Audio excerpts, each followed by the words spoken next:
4 times as many pixels puts a lot of burden on it. And so this is a great opportunity and a great challenge for us to bring a lot more GPU horsepower. If you take a look at what 1080p looks like on a 4K display, and then you look at it in 4K, the amount of information that you get to see is just a huge step forward.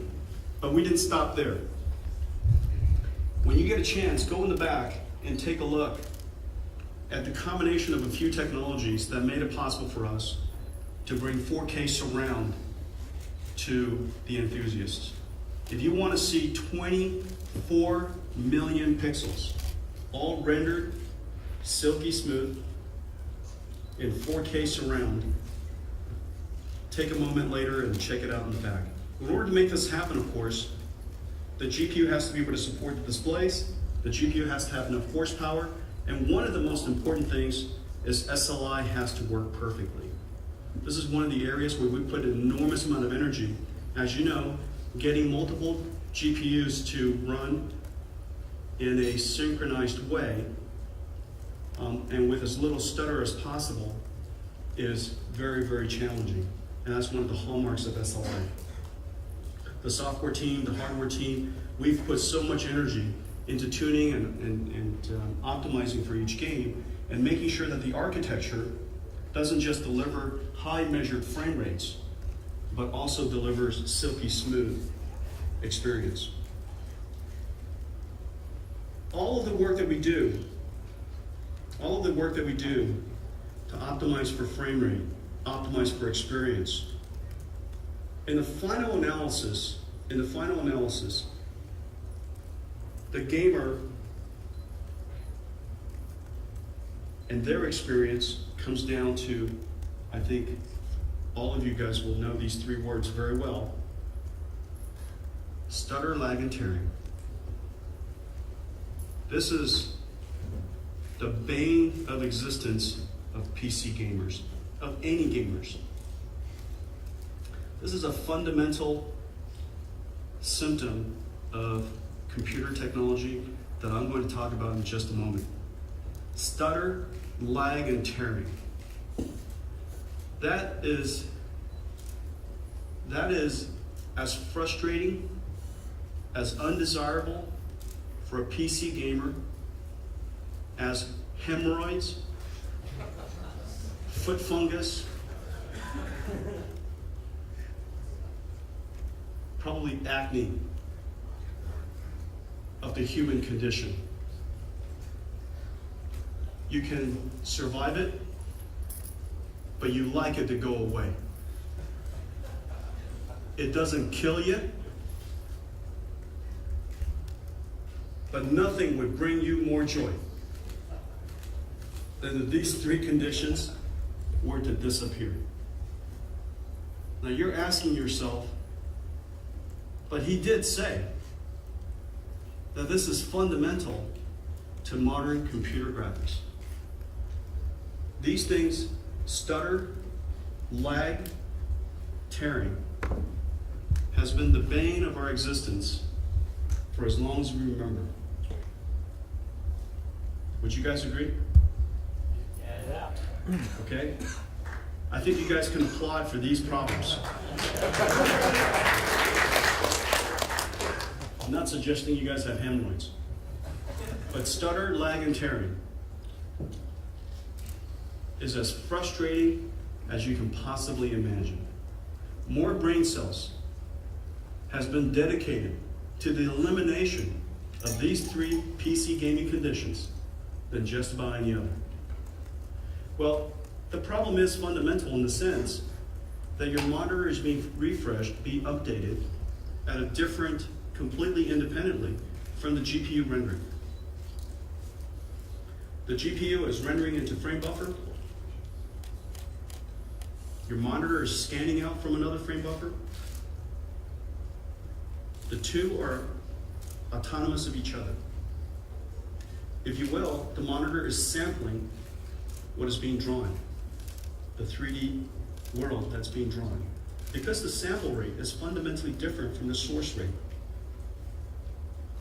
you will have no choice but to experience stutter, and lag.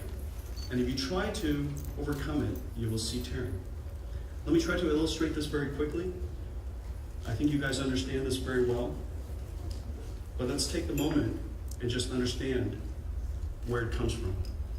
Now, in a perfect world, the way computer graphics was intended to work, the GPU would render into one buffer while the monitor is scanning out of another. When the scan is complete, it flips, scans out of the other frame buffer that is now completed. When that scan is complete, it flips, scans out of the other frame buffer that is now completed. Multi-buffering. In this particular example, we're drawing faster than the refresh rate. The refresh rate is every 60 hertz. Used in this example, could be 120 hertz in high-end gaming monitors, but I'm using 60 hertz here. So every 16 milliseconds, we complete the scanning of one frame. We flip the buffer. The other buffer is now completed drawing. We scan out of that while we draw into the other. In a perfect world, we're drawing faster than we're scanning out. We're always ready for the scan out. And as a result, every single 16 milliseconds, like clockwork, every single 60 hertz, at 60 hertz, we see a new frame. This is your flight simulation experience. This is your game console experience for driving games, because they can control how much they draw. Games could decide to just stop drawing. That's one technique. Or you can have so much performance that every single frame is faster than scan rate. As a result, you have perfectly smooth 60 hertz. That's the way it was architected, that was the way it was intended, and that's the way computer graphics was hoped for. But reality doesn't work like that.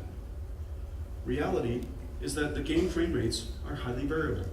It's highly variable because what you look at and what's happening on the screen is not something you can always control. If you're playing a multiplayer game, all of a sudden there's a big explosion, all of a sudden there's a lot more objects on the scene. Every scene is a little bit different. In fact, it could be dramatically different. In this particular case, this is Battlefield 3 running on GTX 760. And you can see that the frame rate varies between 60 hertz all the way down to some 30-something hertz, 30-some odd frames per second. It is very rare, in fact, that it got to 60 hertz. Now, what that looks like, using the chart from the first slide, is this. Sometimes I can draw a frame in less than 16 milliseconds, in which case the next scan comes, the vertical sync. Vertical sync basically says the GPU has to wait until the monitor is done scanning all of its vertical lines from the last buffer before it flips. Not only does it have to complete its own frame, it has to wait for vertical sync. In this case, we draw frame 1, that's draw 1. It's done within 16 milliseconds. However, draw 2 took a lot longer than 16 milliseconds. And because you can't flip until you're done drawing, because you can't flip to the other buffer until you're done drawing, and once you're done drawing, you have to wait until the next vertical sync. There are times where you draw effectively, you scan effectively onto the monitor the same frame twice. This is a fundamental problem where the sample rate of the monitor is different than the frame rate of the GPU. This is really no different than when you take a 24 hertz film, you put it on TV, and you pan slowly across, you experience this judder. Every so often you get a few frames twice. That stutter, or what TV talk, judder, is the same thing we'll experience all the time in VSync on systems. Not only does it create that extra frame, because the frame buffer has to wait until the next vertical sync, there's the extra delay. Now you could improve this scenario with triple buffering, but then you just have another buffer to deal with. There's still the same fundamental issue that the draw performance, the draw rate, is fundamentally different from the refresh rate. As a result, you will have stutter and you will have lag. Stutter and lag are the two fundamental experiences of anybody who has VSync on. It's independent of which monitor you use. It's independent of which GPU you use. It's independent of which computer you use. Every single game basically has it. It's something that you can't avoid. The only way that you can really avoid it is to make sure that you're rendering at some incredible frame rate so that the minimum frame rate stays above 60 hertz. So all you have to do is to jack up this entire curve up to where the minimum point is above 60, and it will go back to your perfect world, where you're always done rendering before you have to scan out. But that's really unlikely, and in fact, that's undesirable. And the reason for that is because we would like content to get better and better and better, not just higher and higher frame rate. Not only do we want games to play well, we want the production quality to be high. We like it, the fact that every new Iron Man just seems to have better and better special effects. We like the fact that Star Trek looks better every time. We have ever increasing expectations of production value, of artistic value, of craftsmanship of the game that we're playing. And so this is a problem that needs to be solved at a fundamental level. Now gamers are smart. They said, hey, guess what, stutter, bummer. But what's really a bummer is the lag. And what I want to do is to win. And so what I'll do then is I'll turn off VSync. Turning off VSync allows us to basically update the moment the frame buffer is complete. We no longer wait for the VSync. Okay, so the basic state machine goes, complete my frame, update my frame. However, by not waiting for VSync, the monitor could be right in the middle of a frame update. The monitor could be somewhere in the middle of its scanning of the last page, of the last frame. As a result, you'll end up scanning part of the last frame and part of the new frame. It's an artifact called tearing. And this is how you illustrate it. Draw one. As soon as you're done drawing one, you update into the scan. However, the monitor is scanning frame 0, switched over, flipped over, and picks up where it left off and scans the rest of the screen with frame 1. Meanwhile, the frame buffer has flipped. It's drawing into the frame buffer. As soon as that frame buffer is done, it says, I'm done. I want to update the screen. It starts scanning out to the screen. The monitor stops scanning out from the previous frame, picks up where the new frame is, and draws the rest of it. You get this artifact called tearing. And that's what tearing looks like. Tearing, as you can see, the upper half of the screen is the previous frame. The lower half of the screen is the new frame. With VSync off, you're tearing all the time. It's very likely that you're tearing every other frame, if not every frame, and sometimes many times a frame. You're just tearing all over the place. but your lag is as low as it can be. Your lag is as low as it can be. Okay? So these are your basic two trade-offs, VSync on and VSync off. The benefit of VSync on is that there's no tearing, but you get stuttering and you get higher lag as the frame buffer is waiting to be scanned out. Or you have frame buffer with VSync off. However, with VSync off, you're no longer waiting for VSync, you fundamentally get tearing, but your lag is improved. And so there are your two conditions. That's your trade-off. And that trade-off comes fundamentally because the GPU and the monitor are autonomous. One designed by one industry, GPU designed by another industry. As a result, the two controls are completely independent of each other. For the last several years,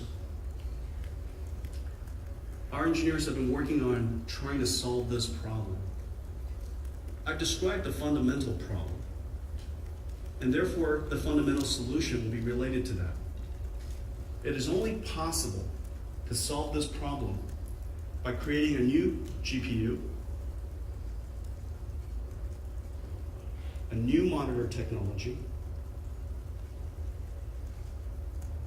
and software that integrates the two. You simply have to take a step back and ask yourself, where are these artifacts coming from? Why do they come? And how can I eliminate the bane of our existence? Nothing frustrates us more than building the world's most powerful GPU, beautiful special effects, everything beautifully rendered, and the sucker is tearing all over the place. There is just something fundamentally wrong about that. And so we decided, with just a fantastic team of engineers, went off, working on the side, trying to solve this problem, trying to solve this puzzle. And it was a huge undertaking. You don't solve a problem that's been around for 40 years overnight. And so they went off and studied the problem, and they came back with a solution. Today, we'd like to announce to you one of the most important works that we've ever done for computer graphics. One of my proudest contributions as a company to computer graphics. We call it the NVIDIA G-Sync. The NVIDIA G-Sync technology is an end-to-end architecture that starts with the Kepler GPU. And it ends with a brand new technology, the G-Sync module. This G-Sync module goes into a gaming monitor. It replaces the scaler. And as a result of this G-Sync module, we're going to achieve some magic that we're going to show you. The results bring you so much joy in just watching smooth, buttery graphics. The results obviously cannot be projected on the screen because the screen, this projector, doesn't have G-Sync. This is one of those things that you have to experience. Just give me a moment. I'm going to show it to you. G-Sync starts at the Kepler GPU, ends with this module that is going to be integrated into the top gaming monitors around the world. Asus, BenQ, Philips, ViewSonic have already signed up. My expectation is that G-Sync is going to be an essential component to gaming monitors in the future. Okay? So let me show you how G-Sync works. Holy balls. Now going back to our chart, here's basically what G-Sync does. Instead of the monitor controlling the timing, instead of the monitor controlling the timing, every 60 hertz is a refresh. Every 60 hertz is a scan. Instead of the monitor controlling the timing, we transfer the timing to the GPU. And the reason for that is pretty clear. We shouldn't update the monitor until the frame is done drawing. And as soon as the frame is done drawing, we should try to update the monitor as soon as we can. Does that make sense?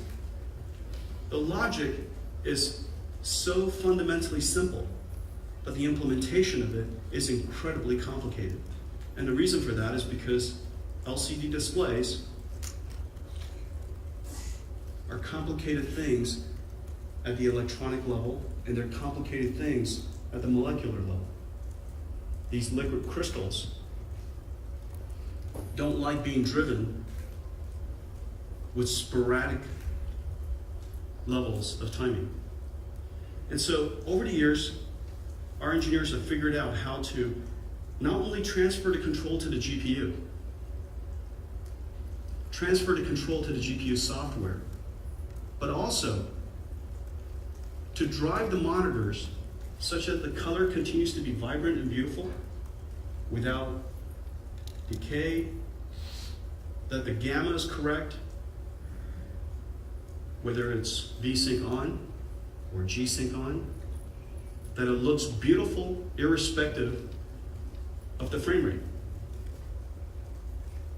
That art has been captured into our G-Sync module. How to control, how to drive, how to maintain the color fidelity of all these different LCD displays as timing is fluctuating all over the place.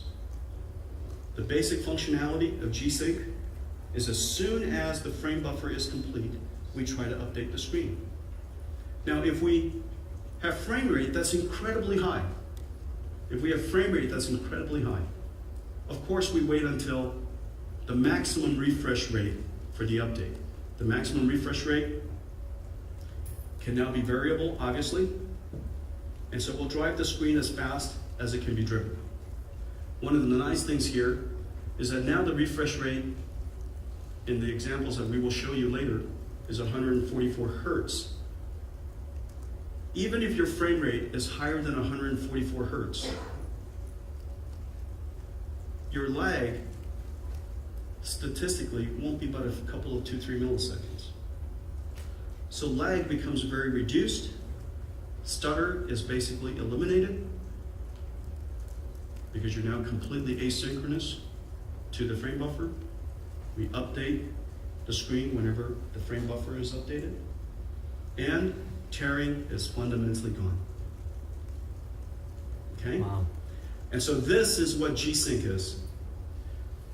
The wow is going to come in just a moment when we show you guys G-Sync in operation. Now we've set up a bunch of monitors. It's sitting right there. They were quietly waiting for you guys. You guys didn't even notice. These G-Sync monitors are already out here in front of you. They look like just normal monitors because in normal mode you need it to operate exactly the same way as you would expect a monitor to operate. However, when you go into 3D mode, magic has to happen. And so the way that we're going to show this to you is if you guys can now go to the side here, we're going to show it to you guys firsthand. You need to experience it directly on the monitors. So Yeah, the I person wasn't who's ready going to to help us go through the demos is Tap. Tap, take it away. Okay, so before you guys move, let me first tell you how we're going to do this. So I want all the demo guys to your stations, and go ahead and put up your G-Sync sign so everybody knows which monitor is which. So if you look around you, there are 8 stations.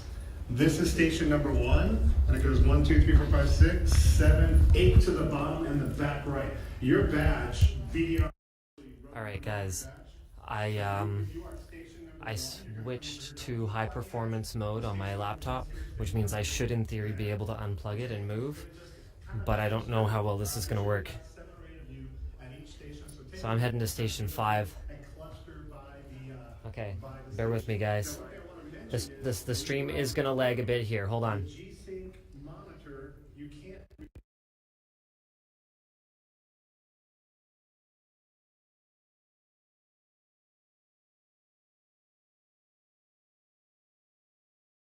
That it's not gonna work. You're not gonna be able to see the effect on the camera. So all I'm really gonna be able to do is give you